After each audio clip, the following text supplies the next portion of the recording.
Bonjour à tous et bienvenue dans cette nouvelle vidéo. Aujourd'hui, je voulais qu'on parle de la lumière et de l'exposition en termes généraux dans nos appartements parce qu'on me pose souvent beaucoup de questions et je trouve que quand on débute notamment, mais il n'y a pas que les débutants qui me posent la question, mais ça arrive assez souvent.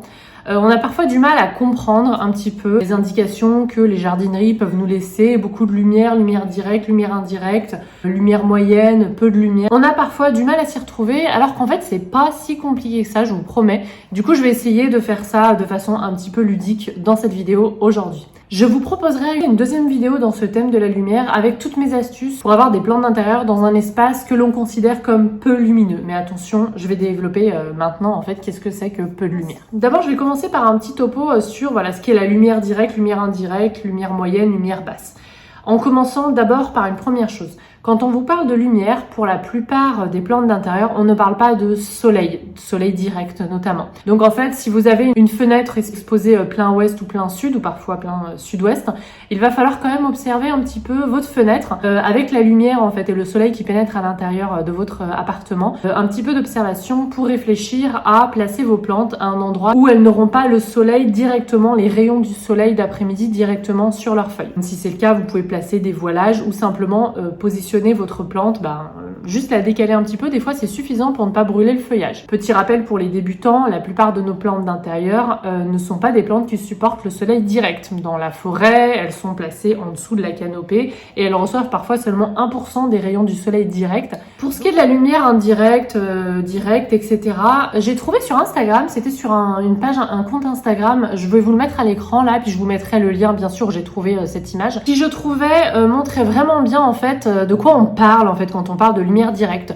Donc sur ce schéma, vous avez petit 1, lumière directe. C'est une plante que vous allez placer pile derrière votre fenêtre. Attention, là encore, une fenêtre dans laquelle ne pénètrent pas des rayons du soleil direct l'après-midi. Donc ça, c'est le cas quand vous êtes exposé à l'est. Vous avez un petit peu de soleil le matin si vous avez une vue dégagée ou non, et ça je vais en reparler. Au nord, mais aussi au sud et à l'ouest le matin, par exemple. Petit 2, vous avez la lumière indirecte. Là, ils ont placé ce qui ressemble à un ficus elastica juste en dessous de la fenêtre, c'est-à-dire que la plante va bénéficier de pas mal de lumière, parce qu'elle est vraiment très très proche de la lumière, mais elle n'est pas directement, elle est juste en dessous de la fenêtre. Moi, si je devais vous montrer chez moi, par exemple, plein est, une plante qui est positionnée sur cette étagère-là, elle reçoit de la lumière directe pour celles qui sont très proches de la fenêtre, mais celle-là reçoit une lumière indirecte. Pas mal de lumière quand même parce qu'on est quand même proche de la fenêtre. Puis alors en plus moi ça vient des deux côtés là. Quoique là on est plein nord donc il n'y a pas énormément de lumière mais quand même. Ensuite vous avez petit 3, une lumière moyenne placée sur le schéma. Ils ont pris une monstera ce qui se prête tout à fait à ce genre d'exposition. On est sur un taux de luminosité, on va plutôt traduire medium light par un taux de luminosité assez moyen. On n'est pas non plus au fin fond de la pièce mais on n'est pas non plus collé à la fenêtre ni juste en dessous. Et puis pour le dernier, vous avez le petit 4, ils ont placé une sansevieria. Là aussi je trouve que c'est plutôt accurate, c'est-à-dire que c'est plutôt pas mal. C'est une lumière assez basse, donc là on est quand même assez loin de la fenêtre, mais toujours placé dans une pièce qui a une source de lumière. Là encore j'insiste, même les sansevieria qui sont des plantes qui s'accommodent très bien du soleil en Asie, mais aussi très bien de la mi-ombre en métropole par exemple, ou dans nos intérieurs. D'ailleurs elle fait partie de mon top 3 des plantes qui demandent peu de lumière, je vous mettrai ici la vidéo si j'y pense. Et ben voilà, on est vraiment sur une plante que on ne pourra pas placer par exemple dans une salle de bain qui ne possède pas de fenêtre, ou dans un couloir qui ne possède pas de fenêtre. Donc elle a assez peu de lumière, elle est assez loin de la source lumineuse, mais elle est quand même dans une pièce qui est illuminée au moins une partie de la journée par une lumière naturelle sans lumière artificielle parce qu'il y a une source de lumière quelque part dans cette pièce. Donc voilà pour cette première approche déjà des différentes luminosités. Ensuite, je vais parler des expositions parce que souvent on me pose la question de l'exposition. Si vous avez votre source lumineuse, votre source de lumière, donc votre fenêtre, votre baie vitrée, placée au nord, comme c'est le cas ici, vous êtes sur une source lumineuse où aucun des rayons du soleil ne pénètre. Donc pour tout ce qui est plantes hypersensibles qui n'aiment surtout pas les rayons du soleil direct, vous pouvez vous faire plaisir. Par contre, la luminosité est faible du coup. Si vous placez votre plante pile devant la fenêtre, vous allez être sur une lumière directe, mais une luminosité qui est pas énorme et du coup pas besoin de voilage ni quoi que ce soit.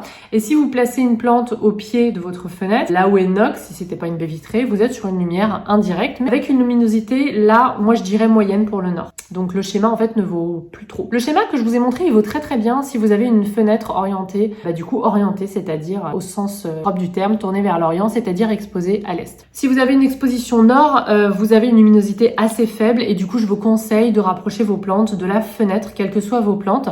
C'est le cas nous dans nos 2 chambres à coucher, celle de mon fils et la nôtre avec mon mari. Toutes les plantes, à part un spathiphyllum qui est un peu loin et une sansevieria qui est un peu loin, toutes les plantes sont proches de la fenêtre parce que la luminosité est quand même assez faible. Petit conseil en termes d'arrosage, si vous avez des plantes uniquement à côté d'une fenêtre au nord, il va vraiment falloir espacer les arrosages, notamment en hiver, puisque comme il y a moins de lumière et puis en hiver il fait moins chaud, la motte en fait va sécher, la motte de terre va sécher assez lentement et du coup on va attendre avant de réarroser, tout simplement. En lien avec ma vidéo sur l'arrosage, si vous ne l'avez pas déjà vue et que vous arrivez sur ma chaîne en tant que débutant, je vous conseille d'aller la voir parce que celle-là pour le coup, si on a une à regarder, je dirais que c'est celle-là. Si vous avez uniquement une exposition au nord et que vous aimeriez des plantes qui requièrent un petit peu plus de lumière, vous pouvez tout à fait investir dans des lampes horticoles, des lampes de croissance ou des lampes, même les lampes de croissance de premier prix d'entrée de gamme que l'on trouve, je vous mettrai un exemple en barre d'infos. Elles fonctionnent très bien, elles peuvent pallier en fait à des plantes qui ont besoin de beaucoup de lumière, à condition quand même de les avoir proches de la fenêtre. Ça ne sera pas suffisant si vous voulez la mettre là encore dans un couloir sans source lumineuse, à moins de faire tourner la lampe constamment, mais honnêtement ça mon petit cœur d'écolo ne vous le conseille pas du tout. Si vous êtes exposé à l'est, c'est là où le soleil peut pénétrer si vous n'avez personne en face de vous le matin. Et dans ce cas-là, le soleil du matin n'est pas trop chaud et a rarement brûlé mes feuilles, mais on ne sait jamais. Mettez pas de maranta, par exemple, ou de calathea proche, même du soleil le matin. Vous avez une exposition qui est plutôt idéale. C'est-à-dire que l'après-midi, vous n'aurez pas de soleil qui va brûler vos feuilles, mais toute la journée, vous allez avoir une luminosité plutôt grande. Et ça, c'est vraiment tip-top pour la plupart de nos plantes d'intérieur. Par exemple, moi, sur ma fenêtre à l'est, j'ai l'été la lumière jusqu'à 14h, le midi solaire en fait.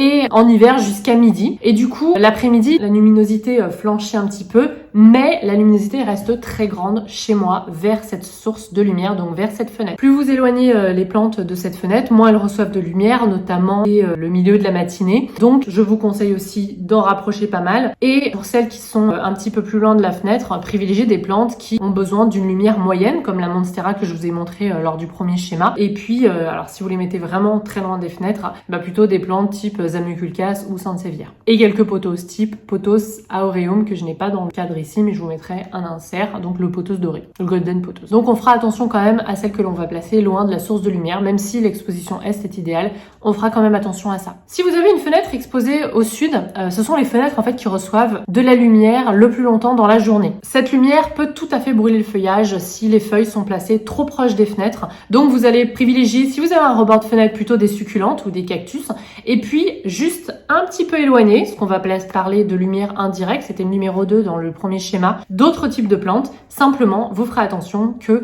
les rayons du soleil ne pénètrent pas. Si c'est vraiment le cas, vous pouvez soit les décaler un petit peu des fenêtres, soit placer un voilage qui peut tout à fait suffire pour certaines plantes un petit peu plus fragiles, enfin qui ne sont pas des cactus et des succulentes, c'est-à-dire des plantes désertiques qui ont l'habitude du cagnard et aussi de la sécheresse, mais ça pour l'arrosage, on en parlera une autre fois. On va se focaliser sur la lumière. Vous me connaissez, je diverge beaucoup trop. Et du coup, en été notamment, je vous conseille d'éloigner la plupart de vos plantes de cette fenêtre plein sud. Même si vous avez des plantes qui fonctionnent très bien toute l'année, pas trop loin de la fenêtre, je vous conseille quand même de les éloigner en été. En hiver, en revanche, vous pouvez tout à fait les rapprocher parce qu'en fait, le soleil est beaucoup plus bas, c'est l'inclinaison dans le ciel et la lumière va être beaucoup moins intense en fait près de la fenêtre. Et j'ai souvent des questions en été, tiens, je comprends pas, j'ai une feuille qui devient jaune et un petit peu marron. En fait, c'est une brûlure et ce sont des plantes qui parfois ont très bien fonctionné chez vous tout l'hiver, mais l'été, une cata se produit.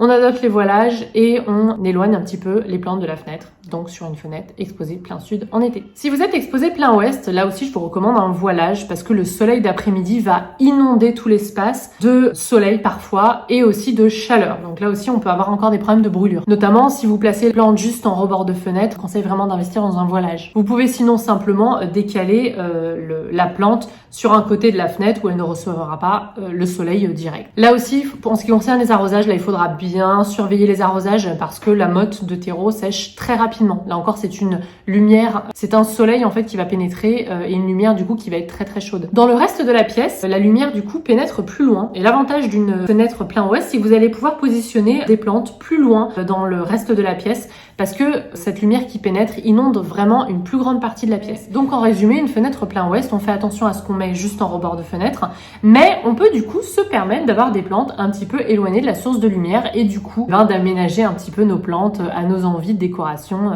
Voilà, c'est un petit peu plus flexible. Donc voilà un petit peu pour cette vidéo, un petit peu topo, lumière, luminosité, orientation chez nous, dans nos intérieurs. J'espère que ça vous a plu. Si c'est le cas, n'hésitez pas à mettre un petit pouce en l'air et je vous ferai, je pense, une deuxième partie à cette vidéo avec tous mes conseils quand vous avez peu de lumière. Donc là, maintenant, je vais pouvoir développer un petit peu. Si vous avez que des fenêtres au nord, si vous avez que des petites fenêtres et du coup, au bord de la fenêtre, vous pouvez pas mettre grand chose. Ou bien si vous avez un espace qui ne vous permet pas de rapprocher vos plantes de la source de lumière, je vous donnerai tous mes petits tips, tous mes conseils pour pallier à ça et quand même avoir des plantes d'intérieur qui survivent mais aussi qui se sentent bien. En attendant, n'hésitez pas à vous abonner à la chaîne pour plus de vidéos et je vous dis à la prochaine.